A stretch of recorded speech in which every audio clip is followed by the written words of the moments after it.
You know what? Speaking on King Pill, because King Pill was solid. Like King Pill was always solid with me. I seen all the trolling shit he did, all of that shit that he do, burnt out quality shit, very burnt out shit. And I never like judged the dude for his burnt out ass content. And when he hit me up, I didn't like. But the dude said something like he wanted to fight. He told me he wanted to fight. He wanted to squabble up on my platform. Like, I want to do this shit. I want to do it for real. I'm ready to beat somebody up or get my ass beat. I don't even care. Whatever. So I'm like, okay, he's serious, whatever. Then he started saying like, I'll fight you. I'll fight you. I'll get down with you. Like, what's up? And then I'm like, knowing he gonna make some content off this shit for sure or something. Like, you know what I'm saying? I know this dude like content and shit. I know I'm expecting him to try to make content off this shit, whatever. Yeah. I'm telling him like, look, you can't fight me because I say for one, you can't. I say for one, you can't fuck with me. And you said you trying to like beat somebody up or something. That's not gonna happen if you fight me. You gonna just be getting knocked out. It ain't gonna be no fight. So he was like, I like the confidence, but yeah, I want to get down or whatever. He said that in my inbox, but I said I can't fight you because I'm signed to brand risk and I can't do that. Right. I can't set up any type of match and I'm signed to brand risk. You know what I'm saying? So he was saying like, oh man, like you scary or something, like basically saying like I'm scary or like kind of taunting me after I said that. I'm like, you should understand what I'm saying. So since you saying doing that, I'm gonna block you because I'm not about to let you agitate me and just like annoy me and make me feel away. And I can't, it ain't like, feel me? I'm not finna like do no burnt out shit. I'm not some gangster. I'm not about to come shoot you because you got on my nerves. You get what I'm saying? So I'm like, I'm not even gonna let them get to me. I'm gonna block them. It's crazy because I was just telling Brandress, I'm like, hey, I got this guy King Pill. I think he's a star. If you guys put him on a card, like he's down to fight whoever, I think it would be great. The only problem is that you're 190, he's 290. Okay, so but the thing is that I heard that once we fight heavyweight, like we can fight. It don't matter. Like, and if that's the case, then we should exactly. I think as long as you're 191. You could fight anybody who's a heavyweight. Yeah, so I could be like 200. I mean, I could hit like 200. Yeah. I could hit 200 for sure. Right now, to this last time I got on the scale, I was 205. Which was like 3 days ago. But like you got down to 190 for the Aaron the Plumber fight. Yeah, for Aaron the Plumber fight, we were going to fight at whatever weight, as long as it was more than 191. Oh, okay, cool. So it was like cool. Like they told me, like, show up 500 pounds, it's cool. I mean, with King Pill, it's like, and you, it would just be crazy because I feel like your biggest advantage is just that you're fast. Yeah. And with him, I mean, he's a big fat ass. Like he's slow as shit. Yeah. Like, I don't know. I mean, he might be able to hit hard, but the speed difference would be crazy. 100-pound difference is insane. Yeah. It would. But you got to remember that he calling me out. So speaking on him, I was gonna say like, yeah, I was kind of wanted to fight Spody Face and King Pill. And after them two dudes, like for one, I was gonna fight Spody Face because he said he wanted to fight or something like that. And if we can get it on like platform like Brand Risk, if we can get him to fight on Brand Risk or something like that, it's cool. I'm fighting because he like a street dude. I know that people respect him in the streets and stuff like that. And like I say, like if you somebody high, like if you somebody that people put you up, like they put you up, if people look at you a certain way, if you want to fight me, I will gladly come like snatch some of these,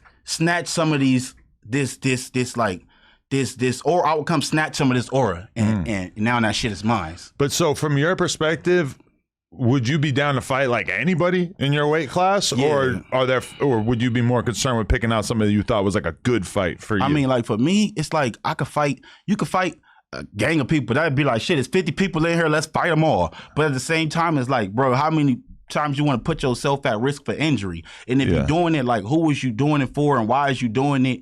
And then it's like every time you go in there, you might get brain damage. Like the shit dumb, stupid, serious. Yeah. And like, you feel me? And a lot of people, they fight, they don't know how to fight. You fighting people that don't know how to fight. These niggas is getting confidence from niggas who don't know how to fight. Yeah. I mean, that is one weird thing about being around so many street dudes versus like the boxing community is that a lot of boxing dudes, they're pretty humble, like maybe behind the scenes. Obviously, they're going to talk shit in the lead up to the fight, but they're pretty humble because they know that even if they're pretty good, you're not Floyd Mayweather. Exactly. You're not Ryan Garcia. You're not like a top of the line dude. Whereas a lot of gangster dudes are like, I could beat up anybody. I could beat up anybody. And it's kind of like, I don't know where that confidence necessarily comes from. I love it. I love the confidence, but it's like not really, like you've never boxed anyone. So you really don't really know who you're gonna. So this what I would say is like you know, like I'm not like putting nothing down, but I'm understanding it from a different world.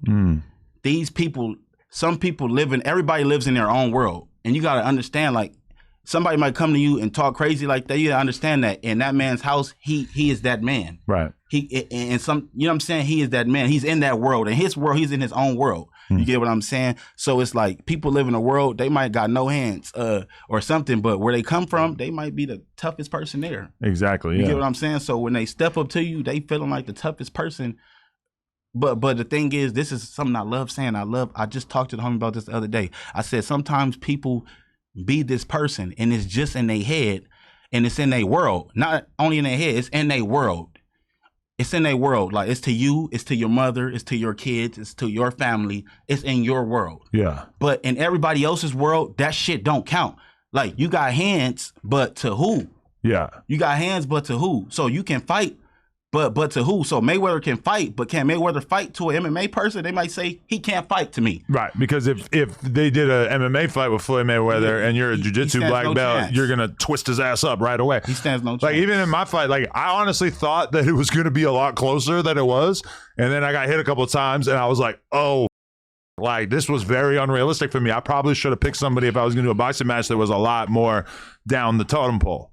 I mean, I feel it, but at the same time, I mean, like, you went for somebody bigger than you, and then it's like, if you gonna get up, why get up from somebody smaller than you? Why get up from why get up from somebody smaller than you or somebody littler than you? If you get up from somebody bigger, it's like people still respect you for getting in there and shit like that. Yeah. And that's how I feel about it with these fades. Like, I'm going for like in my case, I pretty much just did it because realistically, in terms of what I was going to get paid, the Jason Love fight was probably going to be the most I could possibly get paid because the story was the best, you know? Yeah. Whereas when I look at it now, like, if I was going to do another fight, for sure, I would probably want to be a lot more careful about who I was actually down to do it with, because I don't really want to just make this a thing where I just go get beat up every 6 months. Exactly. Okay.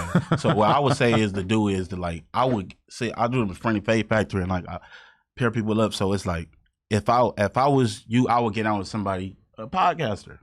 I would get on with a podcaster. This dude, he ain't gonna train, and he's saying about the same age. Get on with somebody who's not prepared to box as well. And see, okay, but that's the problem too, is that I was doing an interview the other day with this white dude, Ryan Palmall, who's like a comedian. He does like porn podcasts and shit like that. He's 190, and he and I were kind of joking around about us fighting, and I'm sort of thinking like, okay, I'm gonna be real. Like, I feel like you would probably be a better match.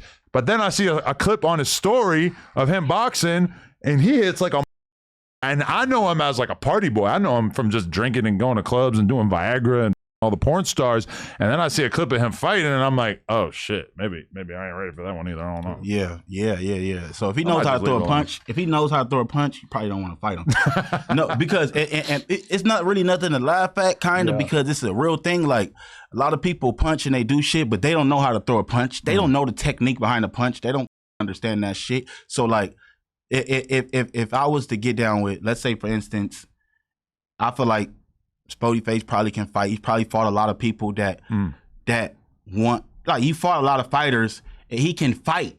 Right. The man probably can't box. Yeah. I can box and I can fight. I can do both. Yeah. And my mindset is a lion. Like, it's a top dog, it's a top predator. You feel me? So you could be a top predator, but I'm a top predator too. You put a lion in there with a cheetah, they gonna fight. The cheetah ain't the one finna be a mark. They finna fight this shit out. If somebody die, they just die. Right. Yeah. Like, I believe that Spody Face probably had hella phase while he'd been locked up, probably in the streets when he was younger, etc. But boxing is kind of a different thing. You know, it's like a totally different sport. If he gets in there against somebody who really knows how to box, it might be a totally different situation. So I hope he does it, though, because I really feel like this is just such a good opportunity for people in the hip hop space, the LA world, the podcasting space, to just be able to create another revenue stream, really keep the people excited. Because like, even with King Pill, like, I feel like as a rapper and a podcaster, he's all right. But as a fighter, if he can really like get his shit going and really start whooping people, that's going to be like huge. If you enjoyed that clip, make sure you become a member for only $5 a month. It really helps support us, and it also gives you early access to all of our content. Let's go.